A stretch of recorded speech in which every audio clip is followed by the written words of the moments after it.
Hello everyone, welcome back to another video. मैं हूं मोहम्मद बिन नासिर और मैं उम्मीद करता हूं आप सब खैरियत से होंगे। वीडियो शुरू करने से पहले मैं आपसे रिक्वेस्ट करूंगा, मेरे चैनल को लाइक कीजिएगा, सब्सक्राइब कीजिएगा, कमेंट कीजिएगा, शेयर कीजिएगा and don't forget to press the bell icon. तो चलिए शुरू करते हैं। आज एक और पीएसएल का मैच खेला गया और आज का मैच काफ़ी ज़्यादा क्लोज हुआ और आप कह सकते हैं सेकंड थ्रिलिंग मैच हुआ इस एचबीएल पीएसएल का।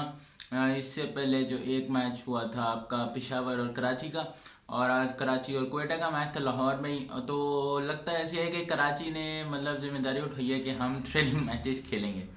तो खैर मैच पे बात कर लेते हैं, लेकिन क्या ही कमाल किस्म का चौक किया जी कराची किंग्स ने। 9 जून को जो मैच हुआ था पाक इंडिया का वर्ल्ड कप 2024 न्यूयॉर्क में, उसकी याद दिला दी।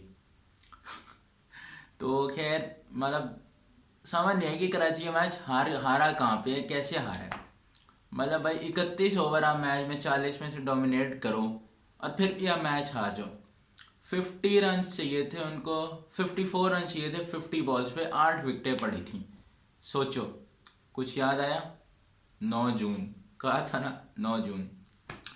तो खैर लेकिन कोयटा की भी बॉलिंग को बहुत आपकी क्रेडिट देना पड़ेगा, उनकी बॉलिंग को, उनकी फील्डिंग को, साउथ की कैप्टेंसी को।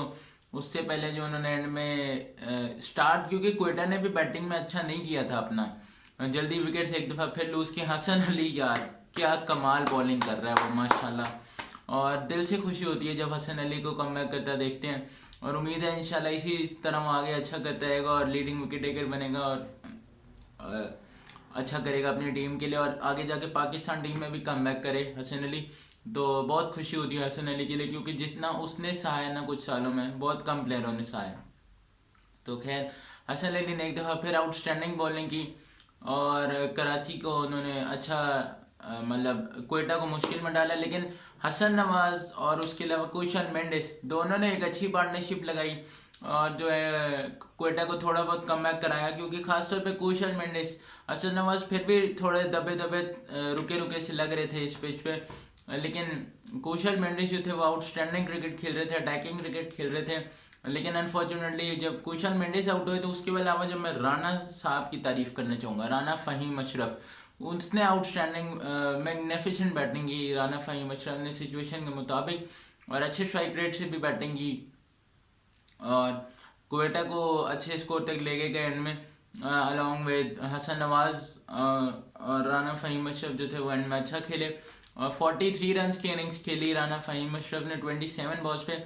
143 तक कोयटा के स्कोर को लेके गए, 141 पे सॉरी, 142 का टारगेट था कराची के लिए, जो कि लग यही रहा था कि आसानी से हो जाएगा और हो भी रहा था एक वक्त तक, जब तक जेम्स वेंस बैटिंग कर रहे थे और टिम साइफर्ट बैटिंग कर रहे थे। लेकिन साउथ शकील ने गैम्बल लिया और अपने खुद को बॉलिंग दी और वहाँ पे उसने वेंस को आउट कर दिया। हालांकि उससे पिछली बॉल पे ही वेंस का कैच छुटा भी था रूसो से, लेकिन एक्शन रिप्ले जिसे आप कहते हैं ना, वही हुआ और वेंस ने अगली ही बॉल पे उसको कैच थमा दिया रूसो को और साउथ ने वहाँ से आउट किया। वहाँ से फिर शान मसूद आए और शान मसूद का स्ट्रगल जो था वो कंटिन्यू रहा इस पीएसएल में। बिल्कुल भी उनसे कनेक्ट नहीं हो रही थी बॉल, जो 17 बॉलें खेली और सिर्फ 9 स्कोर किया और वहाँ से सारा प्रेशर जो था वो कराची पे आ गया। साउथ शकील की भी कैप्टनसी की तारीफ करेंगे, उससे पहले आमिर की बॉलिंग, वसीम की बॉलिंग, अब्राहर ने जो स्पेल किया गेम चेंजिंग। हालांकि विकेट सिर्फ एक लिया, राइटली उसको मैन ऑफ द मैच भी मिला, विकेट एक लिया, लेकिन मिडिल ओवर में उसने दबोच के रख दिया ना, मतलब गला घोंट दिया उसने कराची किंग्स के रन्स का। तो वहाँ से आपको ऑब्वियसली पता चल जाएगा कि अब्रार को मैन ऑफ द मैच क्यों मिला है। उसके अलावा वसीम जूनियर, आमिर आपका जो है, उसके अलावा आमिर, वसीम जूनियर, इन सब ने जिस तरह की बॉलिंग की ना, मतलब जितनी तारीफ कीजिए कम है। और वेल डन टू देम। आपका जो है खुरम शहजाद जो आज आ रहे थे इस मैच में, आज खेल रहे थे खुरम शहजाद कोयटा की तरफ से, उन्होंने जिस तरह की बॉलिंग की तो मतलब जितनी तारीफ कीजिए कम है कोयटा की। As a whole unit outstanding cricket खेली कोयटा ने आज और फील्डिंग में भी टॉप नॉच थे कोयटा ग्लैडिएटर्स, कोई चांस जाने नहीं दे रहे थे। हालांकि एक रूसो का कैच छूटा था जो पकड़ लेना चाहिए था, लेकिन उसके अलावा no lapse in the field और मतलब दबोच के रख दिया उन्होंने मिडल और लोअर ओवर्स में कराची को। और हसन अली बेचारा जो पहले बॉलिंग के साथ विकटें ली, उसी ने हसन अली ने बैटिंग में भी आके कुछ करने की कोशिश की, लेकिन zero contribution from the middle order या lower order apart from Hasan. और कराची जो है ये जीता जिताया मैच उन्होंने जो है वो हार हार गए, मतलब हलक से निकाल लिया क्वेटा ग्लैडिएटर ने, जिस तरह आप कहते हैं ये मैच। और क्वेटा को मच नीडेड विन मिली। अब 4 मैच हैं, काफ़ी गैप के साथ खेल रहा था क्वेटा ये मैच। तो 4 मैच हुए हैं, 2 जीते हैं 2 हारे हैं क्वेटा। कराची जो थे 6 मैच हो गए, 3 जीते हैं 3 हारे हैं। तो उनके लिए अब थोड़ी सी मुश्किल हो सकती है चीज़ें, क्योंकि यह मैच वो जीतना चाहिए था उनको। और हो सकता है ये उम्मीद करेंगे कराची वाले कि यह मैच उनको आगे आके रिग्रेट ना करना पड़े, क्योंकि अगर चीज़ें नेट रन रेट पे आ गई या उनके पॉइंट्स पे आ गई और वो वैसे बाहर हुए तो ये मैच उनको बहुत हर्ट करेगा और बनता भी है। लेकिन खैर जो हो गया हो गया। क्वेटा ने डिजर्व करता था मैच, क्योंकि उन्होंने कभी भी उम्मीद नहीं छोड़ी कि वो मैच जीत सकते हैं। हालांकि लग यही रहा था, सब कमेंटेटर्स भी यही बोल रहे थे कि केक वॉक होगा, फ्लैट विकेट हो गया, ड्यू आ गया। उसके बावजूद क्वेटा ने बहुत अच्छी बॉलिंग की। आमिर के लिए तालियां बजाऊंगा, वसीम, अबरार, खुर्रम, मतलब जितने भी बॉलर्स थे सब ने आउटस्टैंडिंग बॉलिंग की। क्वेटा ये मैच शानदार तरीके से जीत गया और लोएस्ट सक्सेसफुल टारगेट डिफेंड किया क्वेटा ने इस HBL PSL की हिस्ट्री में। तो well done to Quetta gladiators, और उम्मीद करते हैं आप आगे भी अच्छा इस तरह खेलेंगे। Congratulations, well deserve. जबकि Karachi Kings hard luck, try again next time.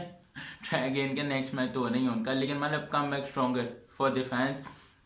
David Warner ने राइटली यही कहा कि अगर आप फाइट करके हारें तो हारना आपका कबूल है, लेकिन अगर आप इस तरह जीता जीता मैच दूसरी टीम को प्लेट में रख के देंगे ना तो फिर ऑब्वियसली क्वेश्चन उठेंगे। और वही होगा आज कराची किंग्स का। मतलब तो आज हेयर ड्रायर तो नहीं मिलने लगा किसी को।